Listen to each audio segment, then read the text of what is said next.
Assalamualaikum warahmatullahi wabarakatuh. Pada kesempatan ini kita kembali lagi bertemu dalam mata kuliah Sistem Informasi Akuntansi.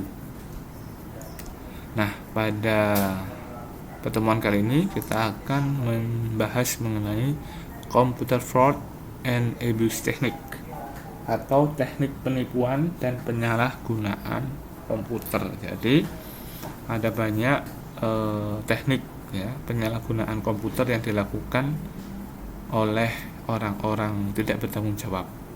Nah, pada bab ini kita akan membahas apa aja teknik yang dilakukan oleh penjahat komputer ya untuk mengelabui pengguna komputer yang ada di dunia. Nah, di sini. Nah, ini ada computer attack and abuse atau serangan dan penyalahgunaan komputer. Baik. Yang pertama adalah ada istilah dari hacking. Ya, hacking itu aktivitasnya. Orang yang melakukan adalah hacker. Nah, hacking ini adalah aktivitas untuk mengakses, memodifikasi, ya, memodifikasi atau penggunaan alat elektronik atau beberapa elemen dari sebuah sistem komputer yang tidak sah. Nah, jadi hacking ini adalah tindakan yang terlarang yang dilakukan oleh seseorang untuk mengambil keuntungan dari orang lain untuk keuntungannya dirinya sendiri. Contohnya di Rusia ada hacker ya yang merusak sistem dari Citibank ya, dan mencuri 10 juta US dollar dari rekening nasabah. Nah, jadi hacker ini meretas rekening dari nasabah A misalnya, dari user ID, dari password untuk masuk ke ATM-nya, PIN ATM. Nah, sehingga secara tidak sah dia mengambil uang ya, senilai 10 juta dolar dari seorang customer. Itu contohnya dari hacking atau hacker. Nah, ini ada lagi hijacking. Hijacking ini adalah pengambilan kendali atas sebuah komputer untuk melakukan aktivitas terlarang tanpa sepengetahuan pengguna komputer yang sebenarnya.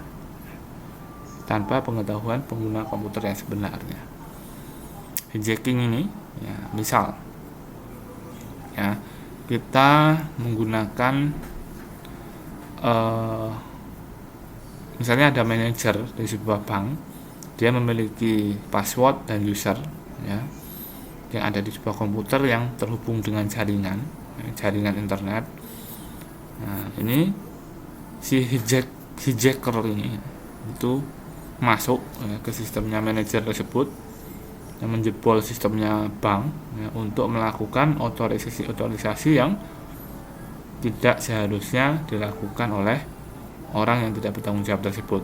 Seharusnya manajer ini, karena dijebol sistemnya, jadi si hijacker ini bisa mengambil data-data ya, mengontrol komputernya dari jarak jauh.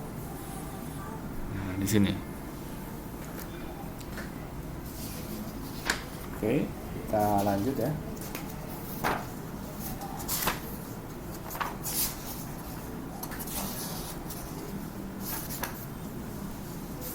Kita lanjut ke ada lagi penipuan komputer ya.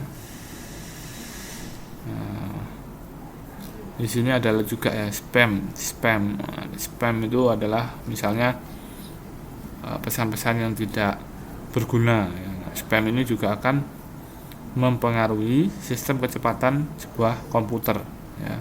Kalau komputernya sudah banyak spam, akhirnya komputernya lemot. Nah, ini spam. Biasanya ada di email ya, IP address spoofing. Nah, ini semuanya adalah sebuah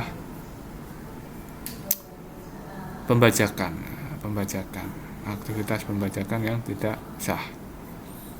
Ada lagi yang saat ini namanya social engineering atau rekayasa sosial. di mana rekayasa sosial ini sebuah teknik ya, atau trik psikologis yang digunakan agar orang-orang mematuhi keinginan pelaku untuk mendapatkan akses fisik atau logis ke sebuah bangunan atau server ya. Misalnya sekarang banyak social engineering ini via SMS, selamat Anda mendapatkan uang 100 juta. Nah, mohon untuk KTM itu biasanya ya, untuk KTM untuk mengambil uangnya dengan mencet tombol ini. Nah, tahunya itu adalah penipu yang mentransfer uang kita ke penipu itu. Nah, itu salah satu social engineering atau rekayasa sosial yang dilakukan untuk menipu. Oleh karena itu, saat ini kita perlu berhati-hati dalam melakukan atau menggunakan internet dan menerima informasi. Bahkan saya juga pernah mengalaminya ya, beberapa bulan yang lalu. Saya mendapatkan SMS yang mengatasnamakan Universitas Muhammadiyah Jember bahwa saya akan dikirim ke Jakarta ya, pelatihan, diberi uang saku ya, dan harus mencairkannya pada hari ini. Nah, karena mengatasnamakan saya di instansi Universitas Muhammadiyah, maka saya agak percaya dan saya pergi ke ATM waktu itu untuk melakukan penarikan dana. Nah, ternyata saya diarahkan ke sistem bahasa Inggris di dalam ATM tersebut. Nah, karena kita semua mungkin tidak familiar dengan menu-menu yang bahasa Inggris di ATM, ya biasanya kita menggunakan menu bahasa Indonesia. Pada itu hampir saja, dan untungnya ya, ATM yang saya gunakan saldonya tidak mencukupi untuk melakukan transfer ya.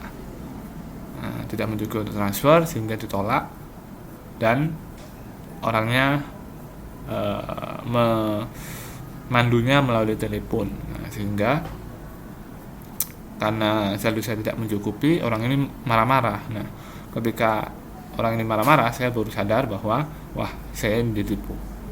Karena itu berhati-hati ya, nama kita sudah tersebar luas di media sosial ya, maka dari itu bisa digunakan dengan gampang ya, disalahgunakan dengan sangat mudah untuk menipu kita, bahkan menipu orang lain. Bahkan sekarang ada akun-akun WhatsApp ya, yang memajang foto kita, nama kita untuk melakukan pinjaman ke orang-orang terdekat kita.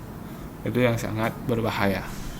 Ya, maka dari itu ketika kita di WA atau di SMS dengan orang yang mungkin kita kenal atau di telepon ya, itu pastikan dulu ke nomor yang biasanya menghubungi kalian semua. Ya, pastikan bahwa misalnya itu mengatasnamakan Pak D kita atau Om kita harus memastikan bahwa nomor itu adalah nomor benar-benar Om dan Pak D kita, dengan menelponnya terlebih dahulu ke nomor yang biasanya. Nah, biasanya ini menelponnya ke nomor yang lain ya, atau WA-nya dengan nomor yang asing gitu. Alasannya yang kecelakaan, ya mungkin begitu ya, untuk mengirimkan uang segera. Nah, ini bagi yang jauh-jauh, bagi yang kos-kos ini harus sangat berhati-hati dan harus dipastikan ke orangnya secara langsung. Jangan main transfer saja. Oke. Sekarang ini adalah teknik penipuan. Sekarang saya akan menjelaskan tentang malware. Nah, malware ini segala jenis sesuatu software ya, yang membahayakan perangkat lunak pengguna, malware. Segala macam ya, ini dapat merusak sistem operasi kita. Bukan hanya merusak sebuah aplikasi, tapi sistem operasinya seperti Windows, Android. Karena kena malware sudah tidak bisa digunakan, harus diinstal ulang. Bahkan yang belakangan ini ada adalah ransomware malware, nah, namanya itu. Nah, ransomware ini dapat bahkan merusak komputer ya. Komputer tidak akan bisa hidup lagi, tidak akan bisa booting lagi masuk ke sistem operasinya. Nah, maka dari itu ada yang namanya anti malware untuk menghindari kejadian-kejadian yang tidak diinginkan. Ini lagi ada istilah spyware. Jadi spyware ini adalah software, ya, software rahasia, yang terinstal di komputer untuk memonitor dan mendapatkan informasi pribadi dari pengguna komputer tersebut. Jadi saat ini juga ini adalah dampak buruk dari majunya teknologi informasi internet, jaringan internet yang sangat luas, ya. Nah, aplikasi-aplikasi ini diinstal secara hidden atau terinstall secara tidak diketahui oleh kita di dalam komputer kita, ya. Maka dari itu nanti ada yang pendeteksi dari spyware itu lagi, ya. Itu ada pendeteksi dari spyware. Ada spyware enggak di laptop kita atau di HP kita. Spyware ini melacak, istilahnya memonitor kita lagi pakai apa aja, kita browsing apa aja, kita menginformasikan apa aja melalui WA, telepon dan lain-lain. Itu bisa dipantau dari monitor oleh spyware, ya, yang pemiliknya spyware ini. Biasanya spyware ini kita install, kita kena ketika kita berada menjelajahi, misalnya mendownload film, atau mendownload software pun. Nah, ini spyware akan terikut untuk terdownload, ya, dan terinstall secara tidak kita ketahui. Maka hati-hati, ya, hati-hati dalam menggunakan. Nah,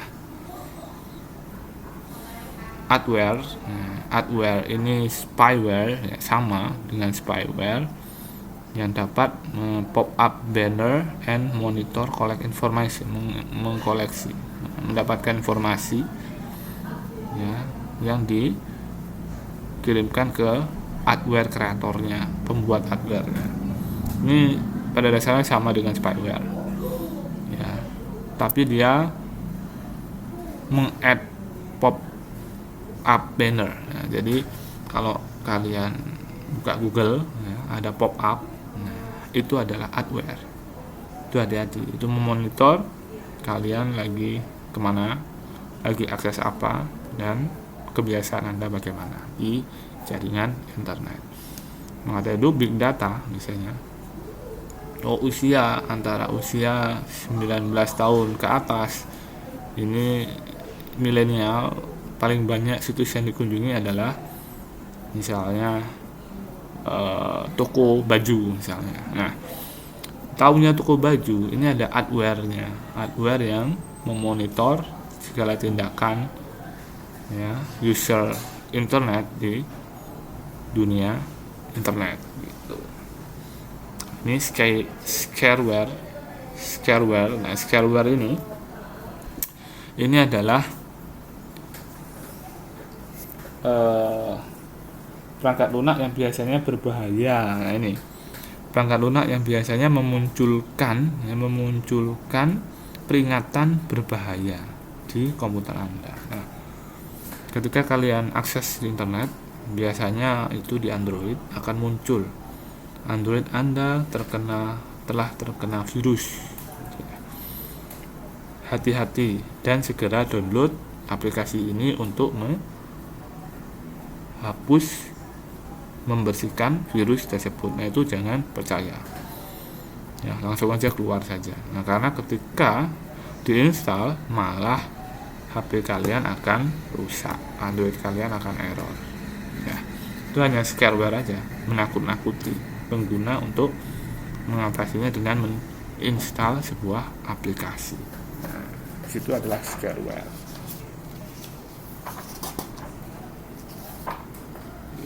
Oke, nah itu tadi beberapa teknik penipuan komputer. Ada lagi yang namanya virus trojan, ya, ransomware, rootkit. Nah, ini semua merupakan virus yang dibuat untuk mengumpulkan informasi dari pengguna internet yang digunakan untuk keuntungan dirinya sendiri. Baik, cukup sekian, ya, pertemuan kali ini. Saya akhiri, wassalamualaikum warahmatullahi wabarakatuh.